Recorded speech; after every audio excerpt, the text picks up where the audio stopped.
Welcome back. Well, the House Oversight Committee Chairman James Comer renewing his request for banking records related to Hunter Biden. In a letter to Treasury Secretary Janet Yellen, Comer claims the Treasury refuses to provide information about the Biden family business deals during the same request last year. Joining me right now is New York Congresswoman and member of the House Foreign Affairs Committee, Small Business Committee as well, Claudia Tenney. Congresswoman, it's great to see you this morning. Thanks very much for being here. You've also recently been named to the House Ways and Means Committee. Congratulations on that. But first, let's talk about the Biden laptop and the evidence on it of influence peddling. How are you going to get to the bottom of this, you and your colleagues, when the DOJ seems to be stonewalling? Well, thank you also for the congratulations. Excited to be on Ways and Means. I have a background with banking and tax law and working with corporations and small businesses. So it's going to be an exciting opportunity for us. Maybe we can get some oversight from the Ways and Means Committee as well. But look, there were over 150 suspicious activity reports, which banks are required to see. Now, look, everyone can get one or two, a few here and there, but the Bidens have so many. And this laptop is going to be critical that Representative James Comer, Jim Jordan, we can hold them accountable for what's been going on. I think what we're discovering with Biden, to me, is the tip of the iceberg. We all have seen in plain sight, whether it's Miranda Devine disclosing what's happening on that laptop. All that's out there. But the question you ask is the most important. How do we get them to comply with our subpoenas and their willingness to put this information out when we really don't have a lot of leverage at the moment? We have a slim majority, and we don't have the power of the purse and the financial ability to cut their funding off until September because of this huge omnibus spending bill that went through that took that power away from us. So we have a budget until September. I think, though, enough media pressure could cause them to potentially do this. I think the creation of a special prosecutor would be ideal. I don't know if they're going to be willing to do that, but look, we know there's stuff out there on Biden. It's in plain sight. Collusion is in plain sight, unlike what happened under President Trump, where all these were just actually lies by Adam Schiff and others to perpetuate a myth that we now know is untrue. But where is all the accountability there? Nowhere. Well, it's all extraordinary. It really is, Congresswoman. I mean, this is the same playbook as the Russia collusion lie, because they had this lie of collusion with Trump and Russia go viral and never reported back. Devin Nunes, John Ratcliffe, sitting congressman at the time, demanding information from the FBI, and they just stonewalled the whole time. And we're just seeing it again. Now, a third scandal here, Congresswoman, a second batch of classified documents belonging to Joe Biden reportedly found in a new location by White House aides, yet everybody seems surprised. Here's how White House Press Secretary Karine Jean-Pierre responded when asked about that yesterday. Watch. He takes this seriously when it comes to classified documents, when it comes to information that is classified. He was surprised to learn about the records had been there, and again, he believes that the lawyers did the right thing, and they immediately turned them over to the archives. Congressman, she keeps saying he takes this seriously. There's no evidence that he takes any of this seriously. You've now got two locations with classified documents, and he's claiming he has no idea what's going on.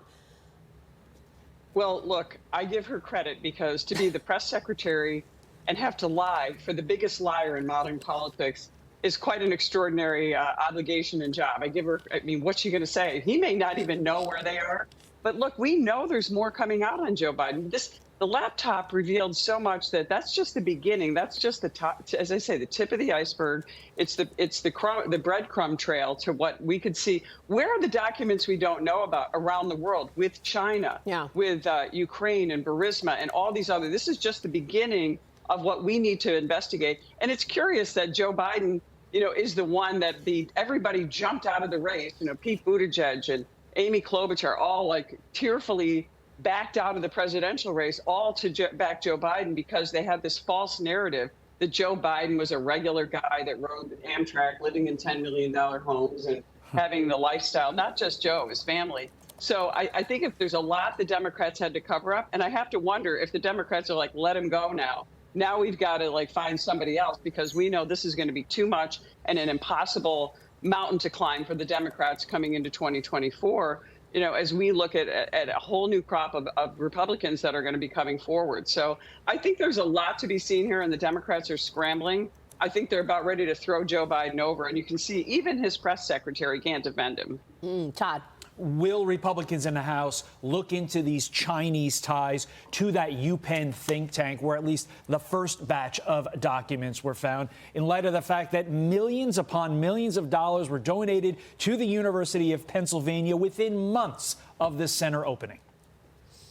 I think that should be right where we start. And look at the universities across the nation who are involved in these Confucius Institutes. Some of them have backed away from them. But the Chinese influence across this country in so many ways, whether it's corporate interest and especially intervening in these universities, disinformation campaigns, foreign influence, money is the big thing. And the Bidens are at the center of it. And just think, why aren't we seeing all those documents that are under seal at the University of Delaware for Joe Biden? I'd love to go and get an expert on analysis to go through and just what's in there. I mean, I'm not sure he even knows, but this is information about a real scandal with a really corrupt president who is a true pathological liar, always has been, and now the Democrats have to own him.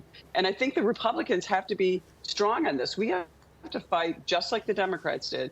And we have the truth behind us, and we know there's more there. It's just a matter of getting to that. And a rigorous investigation, good people on our committees is going to make that happen. Yeah. And I think one thing that we can all agree on, as you've seen, there's a little bit of disagreement among the Republicans. We all agree that this is a problem. And I think even among independents and some Democrats, they think it's a problem, too, which is why I think this is going to be an interesting year and to see how much Merrick Garland tries to scramble as we try to get the information that we need. Well, unfortunately, you're not going to be able to count on the media to keep these stories alive. They're not even reporting the Twitter files. It's absolutely stunning. Now a group of national security experts slamming media outlets and scientific journals, including the New York Times and The Lancet, Time Magazine, Nature Medicine, for prematurely censoring COVID-19 origin discussions. You know that. I had Tom Cotton on the show in March of 2020. He said there's no way this came naturally. This came from the lab in Wuhan. And anybody who said that for a 1 year plus time period were canceled, attacked on Twitter. I mean, isn't this a situation that we should all agree on? We want to get to the bottom of the origins of COVID-19. Why are the Democrats against that? Yeah. Well, the Democrats are going to get exposed. And unfortunately, we do have this collusion with big tech. And you see that Facebook, Twitter, obviously Twitter has changed hands. We're going to have to see how we can get at Meta/Facebook and get to the bottom of how they censored the truth and prevented people from getting there.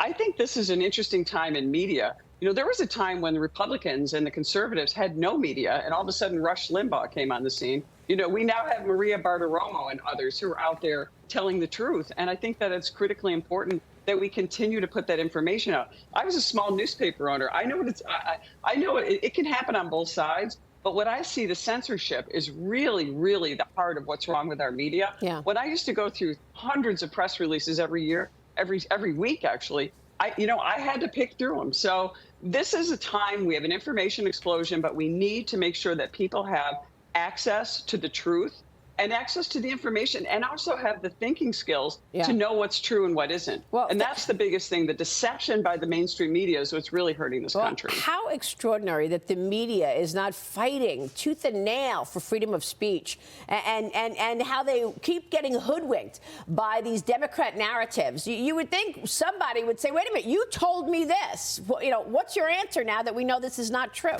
Congresswoman, it's good to see you. We'll keep a spotlight on it. Yeah, final word. Go ahead, Claudia. No, it's money. It's all about making money. There's not a wall anymore between editorial and between getting out the facts. All right. That's the problem with media today. Congresswoman, it's good to see you. Claudia Tenney joining us this morning in New York. Thank you. Great to see you.